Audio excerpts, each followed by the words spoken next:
Disclaimer. The content on this YouTube channel includes true stories, some of which are based on real life facts, and some are fiction. We do not claim ownership of any of the stories presented on this channel. We have sourced stories from various online and offline sources, and we have made reasonable efforts to ensure that the stories are accurate and reliable. However, we cannot guarantee the accuracy or completeness of the information presented. The stories presented on this channel are for entertainment purposes only, and any reliance on the stories is strictly at your own risk. We do not accept any responsibility for any loss, injury, or damage that may arise from your use of the stories or any information presented on this channel. Please note that the stories presented on this channel may not be suitable for all audiences. Viewer discretion is advised.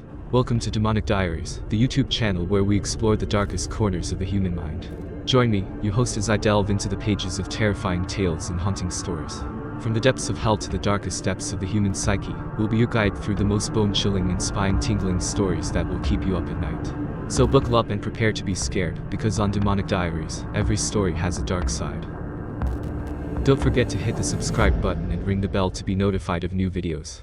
Let's get started.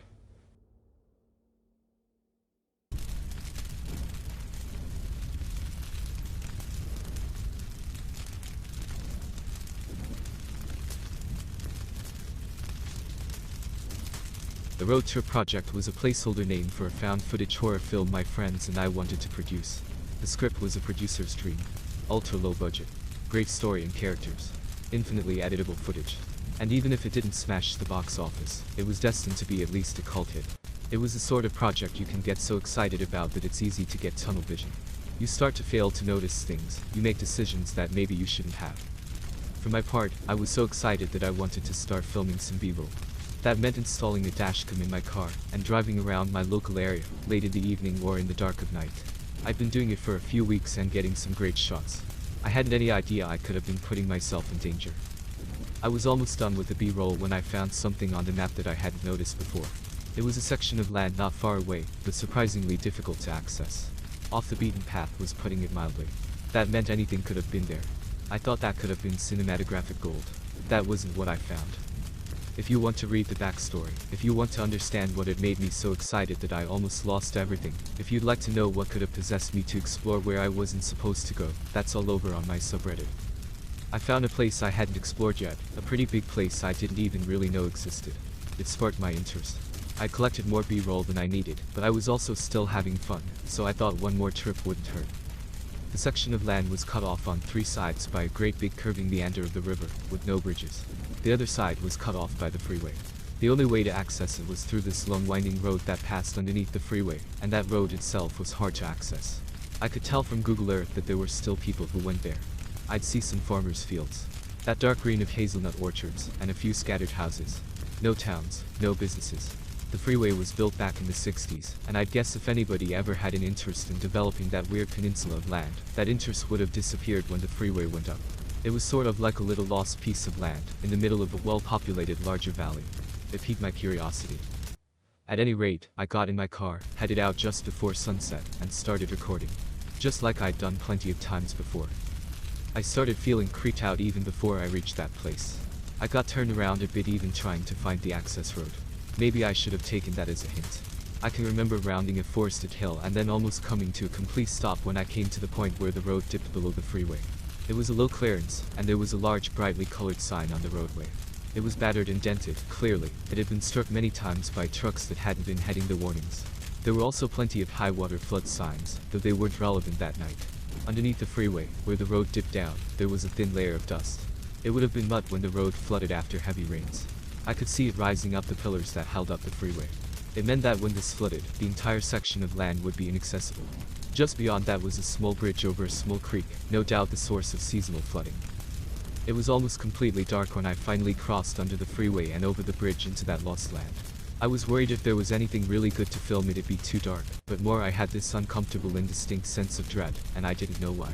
I guess at the time I was thinking about how easy it would be to get cut off by high water. It felt so isolated out there. Then there were the hazelnut orchards.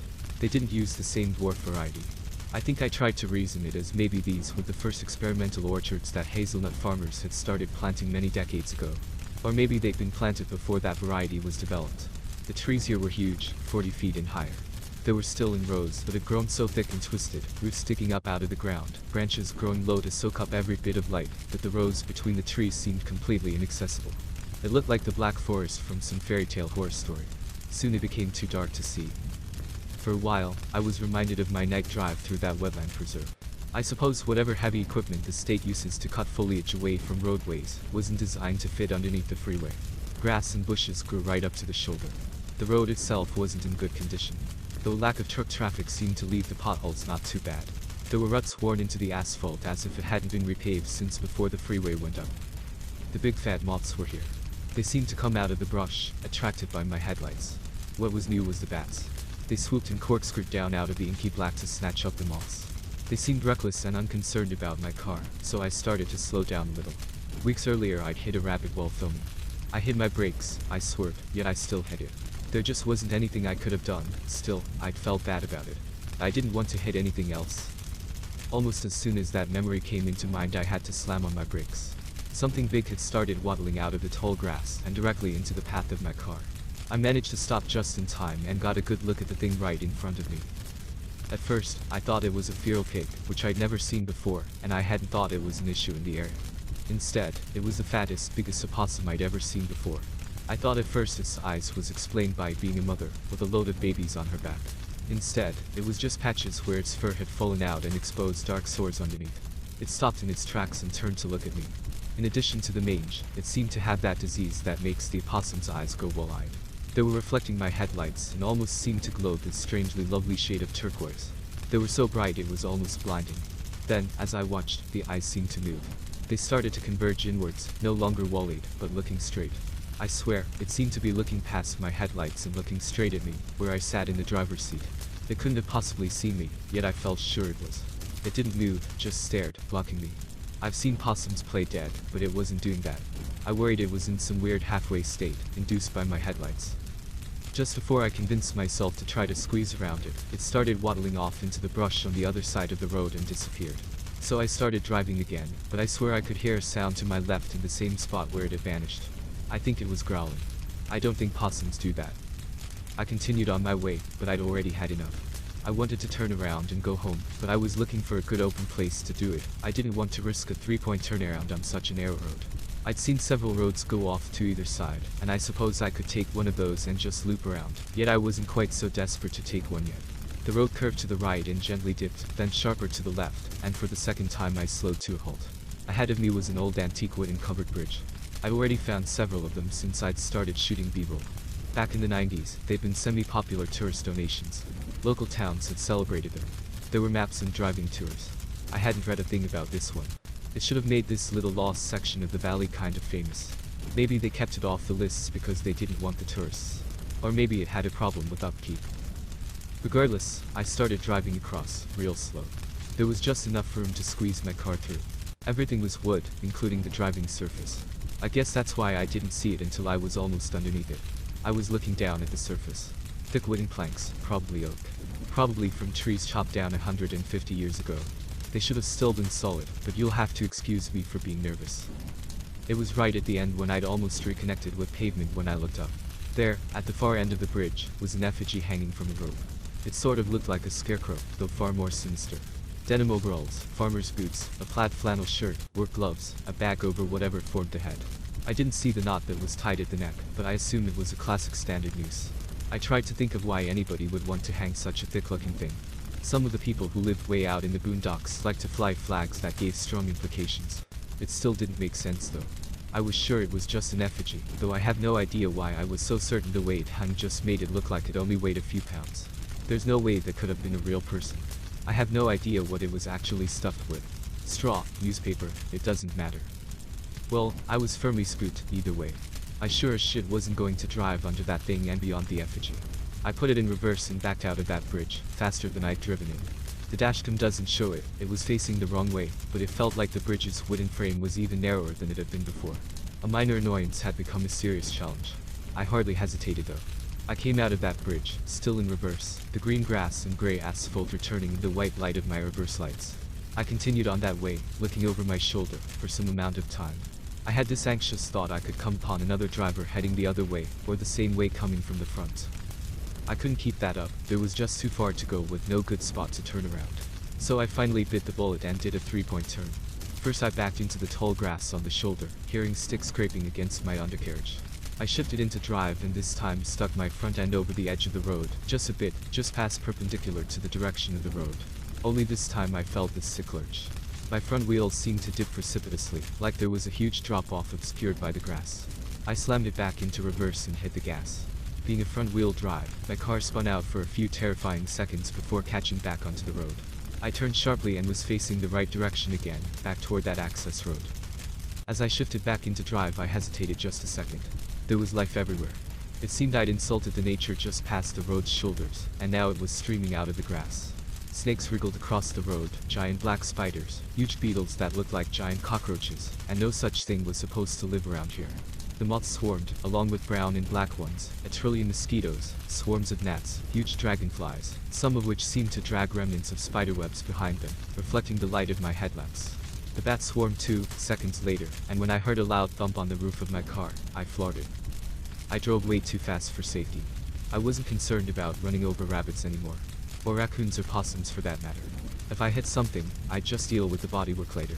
Then the idea of some person walking out of that grass came into my mind, an intrusive thought. I slowed down just out of worry. I blasted past a side road. I wish I'd taken it earlier. Now it meant it wasn't the shortest route out, so I ignored it. At least until I had to slam on my brakes again. Not past that side road, the main road was blocked. There were little turquoise orbs impeding my path. All of them in 2 close set pairs. I recognized a possum that was the closest pair. To his sides were a number of other possums. I saw raccoons as well. There was a bunch of little nutria near the shoulders. Behind them, a pack of coyotes. I could just barely make them out. I'd never seen a pack of coyotes before, just lone wonders. What I couldn't identify were the blue-green reflective eyes standing behind the coyotes. Behind and above. Whatever was there was 6 feet tall if it were an inch. The ones behind them, the ones a good 11 feet tall, I don't even like to think about. Again I flew into reverse, all the way back past that side road. Back into drive, and I flew down the side road. I didn't see any street signs. I was hoping as hard as I could that there would be more side roads. Hopefully 2 more rights, and then I could hook left back onto the access road. I hadn't memorized this patch of land when I'd found it on Google Earth, but I'd remembered there were a number of roads. And except where they were confined by rivers and streams, generally, they ran the usual grid pattern. The brush on the sides seemed to recede and was soon replaced by farmers' fields. Off in the distance, I could see the mercury lamps of distant households and farms. This was what most of the valley looked like by night, and while I didn't relax, I did start to feel a little more comfortable. I turned my high beams on, and the darkness receded. Ahead of me, on the right, was one of those giant oaks near the side of the road. A section was carved out to let the power lines run through. This time I saw it before I got close. I saw it, but I kept going, only slowing down a little. I didn't stop until it was at the upper edge of the cone of my high beams. It was the effigy, hanging from the tallest branch of that tree, right over the road. I saw it and I watched it. It slowly rotated as it hung. I was sure it was the same one I'd seen earlier, and possibly moved. Same boots, same denim overalls, same shirt, even the same color. Then I watched as the dark spots started to spread. At first I thought it was pissing itself. I think that was because of the overalls. I mean, we've all seen people piss their pants at some point. How many times have we seen people bleed out? The spot of wetness didn't start in the crotch, but high up, nearer the chest, nearer the heart. I was sure it was blood now, as sure as I was that it was the same effigy. And yet still I was convinced, despite the bleeding, that it was an effigy. A human body should have hung heavier. I kept going. I didn't want to turn around and face that roadblock again. I risked going on, though I did swerve so that I didn't drive directly under it. I think I saw it dripping long after it was out of my field of view. I drove perhaps another mile, fast as I dared. Ahead of me, the road came to an end, but thankfully at a crossroads. My first bit of luck, I had the chance to turn right. Hopefully, there'd be another and connect back to the access road, on the other side of those creatures forming the roadblock. I was always a good driver. My father had been a good instructor when I was a teen. He taught me about the petty nature of cops, and how to always follow the rules, and always use the turn signals, even if I was in a parking lot. I pulled to a halt at the stoplight, my turn signal already on for the 100 feet previously. I looked dutifully to the left, and there my heart rose into my throat. There was traffic approaching. They were still far off, maybe minutes off. I could make my turn easily. The problem was there were dozens of them, maybe scores of cars and pickup trucks, or so it seemed by the headlights, too many. I hadn't thought there were that many people in this little lost section of land, yet here they were. And they were coming in my direction, en masse. Angry. Determined. The first word to properly form in my mind was mob. Then I thought about the lynched effigy. Forgetting traffic laws, I spun my steering wheel to the right and floored it. For just the briefest fraction of a second, I looked past the road, into the brush on the far side of the crossroad. There were eyes there. Waiting in the tall grass, watching me. Not just that familiar turquoise, but strange blues and reds. There were possums or raccoons. I saw faces. Not human faces, but mockery of human faces. Like masks. wrinkled, grooved, spiraled. I have no real words to describe them properly, though I saw them clearly despite the fraction of a second before I was down the road and speeding away. I drove like a madman, and I'm sure you would have too. 90 miles an hour down a narrow but relatively straight country road. After 90 I just stopped watching the speedometer, even though I drove faster, even though my tires started to shake violently. I'd like to say I was focused on the road. I think I was more preoccupied with my rearview mirror. Again, the dashcam never recorded it, but I was keeping an eye on all those vehicles behind me. I wanted them to get farther away, but they weren't. It was the whole reason I was driving so recklessly. The only thing it could mean is that they were driving as fast as I was, and that was no comfort at all. When I looked forward and saw it for the third time, I slammed on my brakes again. I was thrown against my seatbelt and it was hard enough to leave a bruise. When braking at over 100 miles per hour, it takes a frettingly long time to stop in an emergency. When I finally stopped, it was right there, again at the top limit of my headlights. It was the effigy. Higher than it had been on the bridge, lower than it had been hanging from the tree. The problem was there was no tree at the side of the road. There was no bridge, no structure of any kind. I had to know. I couldn't help it. I was already terrified beyond belief, but I couldn't help it. I had to know. I opened the latch to my door. It was locked, and I had to find the unlock button. I always do that.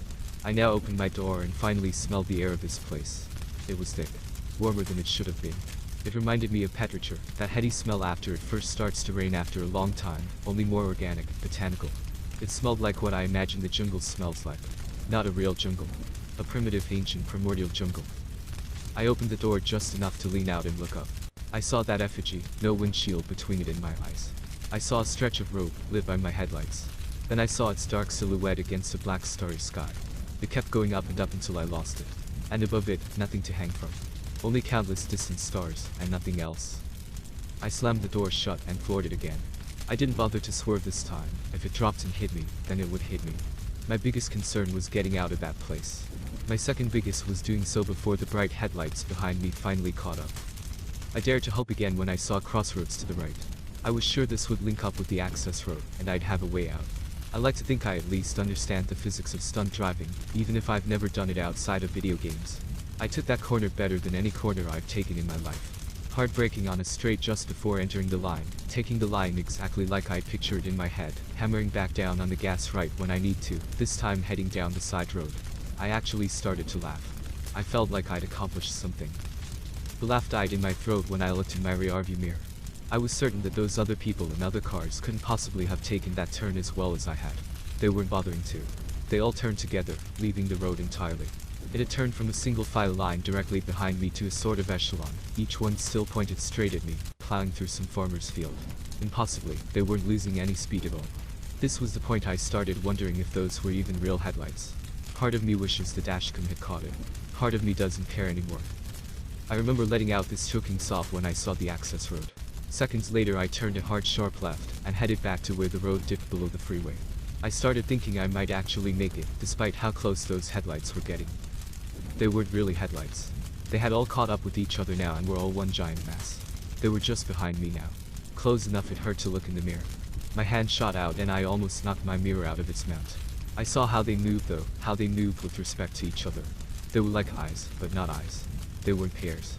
They turned and twisted around each other, flipping and spinning like they were jockeying for a better position with other predators. They were like the tips of long-reaching things that stretched back far behind the tips. Of course, I couldn't see any of this. Only the lights, and not on camera. I saw that little bridge over the creek and started to weep. I saw the freeway, and where the road passed underneath, leading I was certain to safety. I took that dip way too fast. I had that unnerving floaty feeling as my car caught air for a half second, then the terrible crunch as my poor car bottomed out on the other side of the dip. I didn't recognize it until I was a mile or two away, but there was that low guttural roar of my engine, now detached from my muffler. It didn't matter. I looked in my side mirror. The lights had stopped in their tracks, still twisting and twirling, angry somehow. They'd stopped at the edge that lost land, at the freeway, or perhaps at that little running creek just beyond. I was safe. I started to laugh until I screamed. With a terrible thump, it hit me. That effigy. Right on my hood and windshield. A big wet thump, and I screamed and it obscured my vision completely. I didn't swerve, I didn't brake, and then it started to slide, and the effigy finally fell off, blown by the wind. I could see the road again, through a layer of blood all over my windshield. Looking back, I think it had been thrown in rage. It took a lot of wiper fluid before I could see properly again, not that I slowed down. It took me a little under an hour to get back home. There had been a rainstorm along the way, and my car was clean by the time I pulled into my driveway. I just grabbed my dashcam, walked in, said nothing about it to my wife, who'd been used to my shooting excursions, went to my office and cried. The damage to my exhaust cost a couple of $1,000 to have fixed. I didn't even care. It was the last physical evidence of what happened that night. Except for what I'd recorded on that camera. I haven't watched it yet. It would show the possum. The roadblock of the possum and its allies. The effigy, including the last time it landed on my hood. And those faces. I think that's what I fear the most. Those faces. I haven't watched it yet. I don't want to.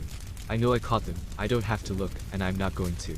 I don't know what happened that night, but I'm certain it's supernatural.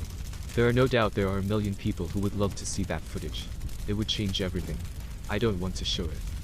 I haven't talked to Andy and Mike about it. Haven't talked to my wife or anybody else. I'm just going to finish my duties for the road trip project, and then that's it. I'm done. Nobody needs that footage. I go out a lot less since this happened. I think I like it that way. It's safe at home. I think my wife is starting to worry. Mike and Andy seem to have noticed I'm not as outgoing as I used to be. That's fine with me. I went to a place I wasn't supposed to go. I think that's why I'm still alive. I think I trespassed, and everything I saw in that lost place wanted me to leave. I can respect that. I will respect that. That's why I don't think I'll show the footage to anybody. If they do, they might be tempted to explore. That would make them, whatever it was that would make them angry. And if I can go there, that means they could come here. Thanks for tuning in to Demonic Diaries, where we explore the darkest corners of the human psyche. Stay tuned for more spine-tingling tales, and don't forget to keep the lights on. Until next time, stay safe, stay curious, and embrace the darkness. And if you enjoyed this video, don't forget to like and subscribe to Demonic Diaries for more terrifying tales. Your support helps us bring you more hair-raising content, so be sure to hit that notification bell to never miss an upload. Thank you for watching, and we'll see you in the next video.